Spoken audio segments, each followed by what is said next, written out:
Да. Дръпни се, снимам се сам в момента. Така, започнем с едно много интересно видео. Как се пие кафе. Значи, първо разбърквате, нали? Да, кафето с лъжичката. Задължително с лъжичка. С пръст, ако е много филм, брат, много гадно. Слагайте захарчи, ако не е такова от другото, демек такова. Да, с такова отгоре комплект вървят. Няма да е късети, да. И чакайте, преди да отпиете, първо разбърквате, обилно разбърквате и сипвате абсолютно всичко, да. След това вземате един телефон, нали, телефон, най-просто обикновен телефон, нали, Samsung в момента, с такъв разполаган, бюджета е малък е бюджета, прекалено малък, разбирате, прекалено малък. Майка ти ще бабо тук такъв. Почвате най-деликатно да пиете кафе. Обаче не какво да е кафе, ами точно такова кафе, вижте в такава чашка.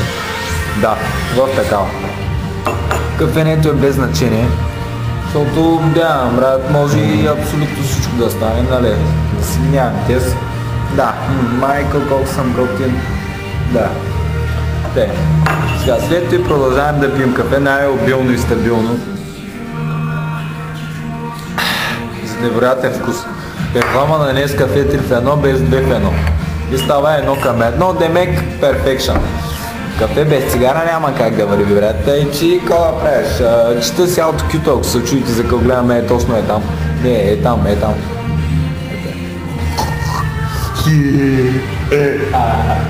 Няма значение. Важно и да сме сериозни. Сега да направя, смятам да продължа напред с едно сериозно видео от рода на...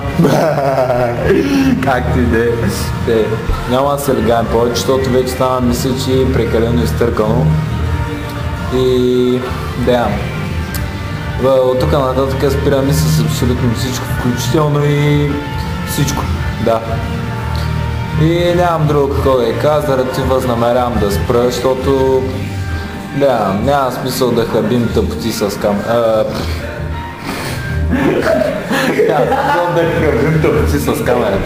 Няма смисъл да си заснемаме простите с камера, нали? Айде, чао от мене и до утре. Или до други ден, или по-други ден. От понеделник до неделя се засечем някъде към вторник. Айде!